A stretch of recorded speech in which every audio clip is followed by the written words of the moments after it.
आज जब मैं सिर्फ वाहियात प्राणियों के बारे में बात करेंगे जिनको अपने बच्चों की जिंदगी में कोई दिलचस्पी नहीं है। दिलचस्पी है तो सिर्फ तुम लोगों में। इन लोगों की आधी जिंदगी इस यही चीज पता करने में निकल जाती है तुम क्या खा रहे हो और तुम क्या निकाल रहे हो। और तुम्हारी जिंदगी में उंगली करने वाले इस वाहियात प्राणी का नाम है रिश्तेदार। नहीं, रिश्तेदार होते किस लिए हैं? तुम्हारे बुरे वक्त में तुम्हारे काम आने के लिए? नहीं जी, मुझे ऐसा बिल्कुल नहीं लगता। जब तुम्हारी लंका में आग लगी होती है ना, तब ये उसमें पेट्रोल घासलेट डालने का काम करते हैं। पता नहीं ऐसा करने से उनकी रूह को कौन सा सुकून मिलता है। तो स्वागत है तुम्हारा मेरे YouTube चैनल में। जैसा कि तुमने वीडियो के इंट्रो में सुना ही होगा, आज हम बात करने वाले रिश्तेदारों के बारे में। तुम्हारी लाइफ बिल्कुल अच्छे से कट रही होती है, फिर एक डिप्रेसिंग पीरियड आता है, वो डे होता है द रिजल्ट डे। और उस दिन तुम गलती से भी, चाहे तुम्हारा रिजल्ट अच्छा आया हो चाहे बुरा आया हो, रिश्तेदारों का फोन उठाया ही मत करा करो। और मेरी तरफ से भी तुम्हारे को एक पर्सनल एडवाइस है कि तुम अपनी डिटेल तो रिश्तेदारों को बताया ही मत करो, क्योंकि उसके पॉजिटिव इंपैक्ट बहुत कम होते हैं और नेगेटिव तो भर भर के होते हैं। रिजल्ट के एक दिन पहले पता नहीं क्यों बहुत फट रही होती है, और वो फटने की वजह रिजल्ट नहीं होता, वो रिश्तेदार के ताने होते हैं कि रिपोर्ट कार्ड देख के पता नहीं क्या कहेंगे मम्मी पापा। और इनको पता नहीं अपने बच्चे में कोई दिलचस्पी होती नहीं, क्योंकि यह तेरे रिश्तेदार स्कूल वालों के थोड़े करीबी रिश्तेदार, क्योंकि ये भी तुम्हारे को तंग करे बिना मानेंगे नहीं। मेरे को रिजल्ट वाले दिन डर इसलिए लगता था क्योंकि मेरे सामने वाली आंटी जो थी और उनके हस्बैंड बहुत ज्यादा खराब थे, और उनके बच्चे की शक्ल पूछो ही मत मुझसे। मेरे रिजल्ट वाले दिन उसके अंदर पता नहीं कौन सी अरुंधति की आत्मा घुस जाती है और मंजुलिका की तरह उल्टे पांव करके भागी दौड़ी आती है मेरे घर पे खुद के बेटे का रिजल्ट दिखाने। और पता नहीं कैसे उसके लड़के की गंदे से शक्ल के दिखने वाले बच्चे की 97% आती है, और मम्मी के सामने ऐसे बनती है जैसे उसका बच्चा फेल हो गया। अबे क्या 1920 चल रही है इधर? और ये सब सुन के मेरी कतई फटे और मम्मी को बहुत ज्यादा गुस्सा आ रहा है, क्योंकि आई गोट ओनली 52%। अब देखो यार, रिश्तेदार भी एक बहुत बड़ी बीमारी है। तुम कोई से भी टोटके वाले बाबा के पास चले जाओ, ये बीमारी तुम्हारे में से जाएगी नहीं। अब तुम लोग 10वीं पास कर चुके हो, अब आती है सब्जेक्ट चूज करने की बारी।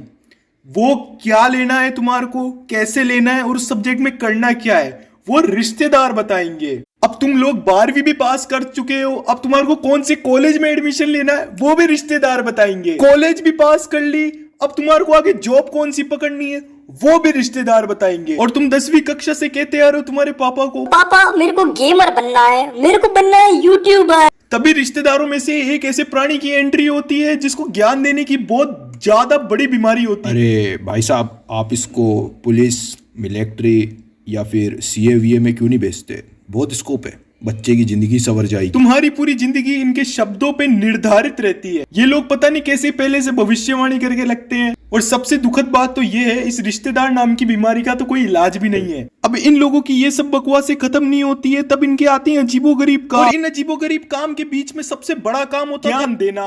वो तो इनकी रगों में दौड़ रहा होता है। सुबह सुबह पता नहीं कौन से टोटके वाले पापा के यहाँ जाके आते थे और पूरा दिन हमारा खा जाते थे, और इनका ज्ञान भी कुछ अजीबोगरीब किस्म का था। बेटा, तुम मैन वर्सेस वाइल्ड देखते हो? हाँ जी अंकल।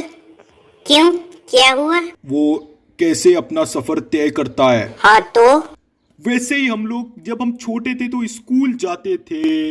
अब ये मैन वर्सेस वाइल्ड की तरह जाना स्कूल तुम्हारे पापा ने भी तुम्हारे को बहुत बार सुनाया होगा, या कोई रिश्तेदार ने। अकॉर्डिंग टू रिश्तेदार एंड माय फादर, तुम्हारे को पता नहीं कितने किलोमीटर चलना पड़ता था, फिर वहां से बहुत लंबी बस मिलती थी, वो तुम्हारे को बीच के नाके पे छोड़ती थी, फिर जंगलों में से होते हुए 50 किलोमीटर दौड़ते हुए बैलगाड़ियों के पीछे लटकते हुए स्कूल जाते थे।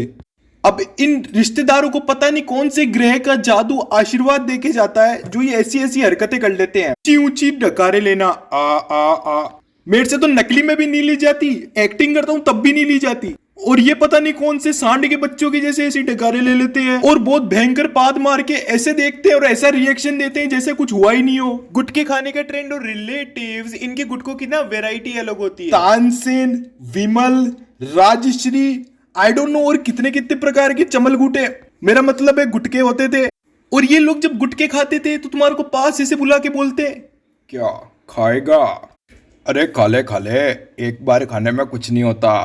हाँ, और एक और बात, ये जो रिश्तेदार होते हैं ना, ये वीडियो बनाते हुए भी इन पड़ोसियों को चैन नहीं आ रहा है। ओए पीयूष, पीयूष बाहर चल, वीडियो क्या शूट कर रहा था, एक बार क्या कांड हो गया। ए राजू, तेरे को कितनी बार बोला मैं वीडियो बना रहा हूँ यार, डिस्टर्ब मत करा कर, नॉक करके आया कर मेरे कमरे में। अरे तू पहले बाहर तो चल पागल, देख वो शर्मा जी ऊपर कच्चा सुखा रहे थे, सीढ़ियों से नीचे गिर गए। अबे ऐसे कैसे गिर गए वो? मोहिनी आंटी को ताड़ रहे थे वो।